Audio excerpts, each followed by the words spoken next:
Petakonnya dengan gaji no. Berterima kasihlah pada apa yang sudah saya terima saat ini.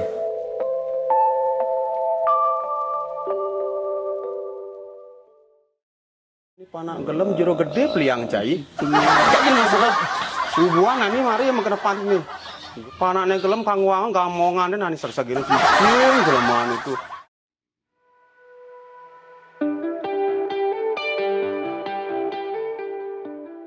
Video yang Anda tonton barusan diunggah di akun Facebook pada tanggal 3 November 2017. Membuat empunya video mulai viral di media sosial. Ya, siapa yang tidak kenal pria satu ini? Rasanya kita sudah tidak asing lagi dengan wajah dan logat kental bulaleng pria satu ini yang memiliki nama lengkap Kadek Puja Astawa SE. Dilahirkan di Buleleng 17 September 1974 dari pasangan I Gusti Gede Swece dan Jero Wayandarsi. Pria yang akrab disapa Dek Puja adalah salah satu konten kreator kondang yang dimiliki Pulau Bali saat ini.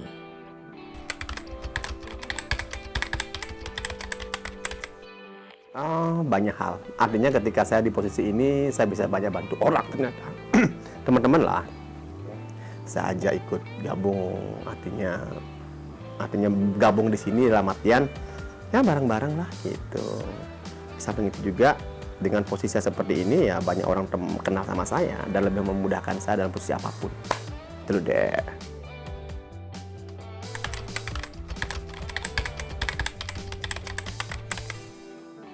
Enggak. Ya masalah kecil biasa lah. Artinya agak sometimes kadang-kadang ada sesuatu yang kurang nyaman, tapi oke, secara keseluruhan oke banget. Demen lah. Mengawali karirnya sebagai seorang pegawai di sebuah institusi di Kabupaten Buleleng, Dek Puja merasa itu bukan kehidupan yang ingin dia jalani. Akhirnya, Dek Puja memutuskan merantau ke Denpasar. Keputusan untuk memulai dunia baru yang digelutinya di Denpasar memberikan banyak cerita tentang sebuah perjuangan hidup. Tidak jarang, Dek Puja membawa bahan makanan seperti beras, telur, dan lain-lain dari rumahnya ke kosnya di Denpasar untuk menekan pengeluaran sehari-hari. Walau dengan sedikit trik menjawab pertanyaan susah dari ibunya kenapa dia membawa perbekalan dari rumah, apa gajinya tidak cukup? Demikian ungkap Dek Puja mengenang masa lalunya.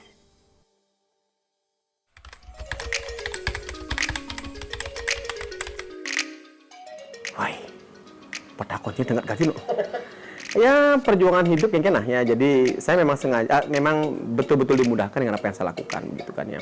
Dari harus pindah dari Singaraja ke Denpasar, kemudian juga berjuang sama-sama teman, kemudian akhirnya di posisi ini sekarang ya lebih kepada berterima kasih lah pada apa yang sudah saya terima saat ini. Karena memang ada proses ya dari sempat enggak punya uang, kemudian akhirnya sekarang sudah ada uang begitu. Selain pernah meniti karir di dunia pariwisata, pria yang juga memiliki hobi fotografi dan bahkan sempat memenangkan sebuah kontes fotografi di Solo, Dek Puja pernah juga mencoba mengadu nasib dengan berwirausaha, diantaranya bisnis clothing dan laundry. Saat ini, selain menekuni dunia konten creator, Dek Puja juga tetap membuka usaha di beberapa bidang dan mempekerjakan pegawai di masing-masing usahanya.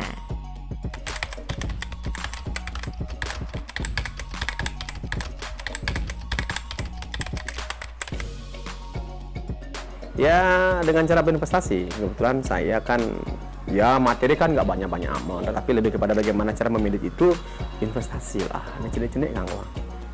Ya minimal ada sesuatu yang bisa saya pegang nantinya.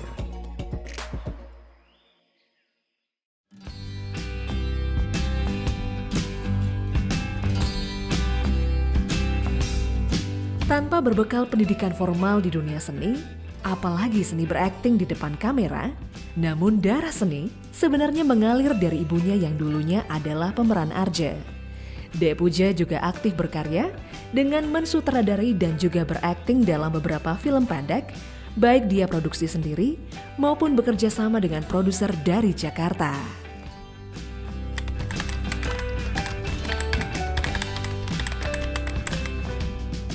Iya, memang saya ikut dalam beberapa peran di seni layar lebar. Film di orang Jakarta yang bikin, dan saya udah sempat memerankan banyak sih, ada 10 kali ya, 9-10 film yang memerankan. Ya, tapi nggak banyak-banyak, kecil-kecil, sedikit-sedikit. Ya mungkin dari itu kemudian bisa dikenal, kemudian bisa menambah lagi yang lain gitu. Memang ada passion. Secara otomatis, jadi karena saya sering melakukan kegiatan syuting, jadi secara otomatis itu menjadi bagian daripada hidup saya. Acting itu, ya belajar acting, kemudian memperdalam ilmu acting, film dan sebagainya gitu.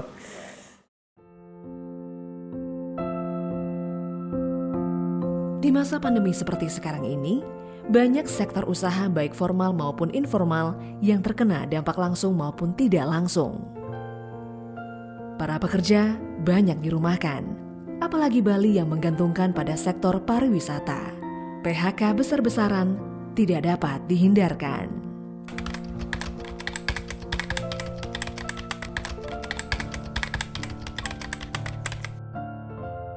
Saya akan melakukan kegiatan yang sama. Artinya ya dengan lebih memilih-milih lagi, karena kan di masa posisi begini orang emosinya lebih tinggi,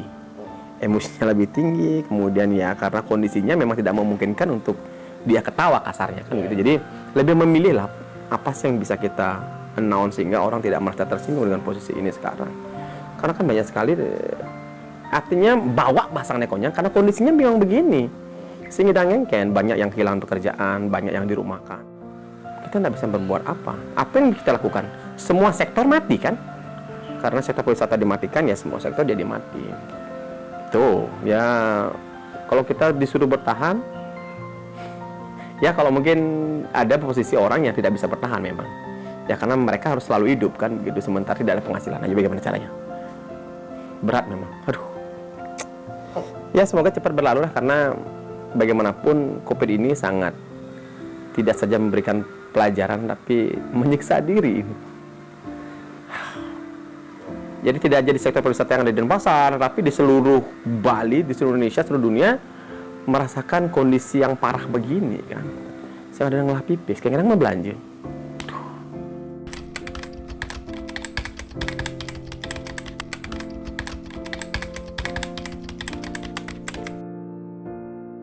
Saya seperti yang saya lakukan. Jadi kebetulan sekarang saya ada bisnis join sama beberapa orang, membuat salah satu produk yang mungkin bisa menjadi alternatif menjadi pendapatan saya. Kemudian ya lebih kepada mengkaryakan orang begitu. Karena ya ini proses pendewasaan, sehingga di masa pandemi sudah ada produk yang bisa mungkin menarik lapangan pekerjaan walaupun tidak banyak sementara kan. Harapannya ketika sudah selesai COVID ini menjadi besar begitu. Akhirnya tetap bergerak. Iya. Jadi semoga setelah COVID ini sudah ada range yang lebih besar bisa dilaksanakan.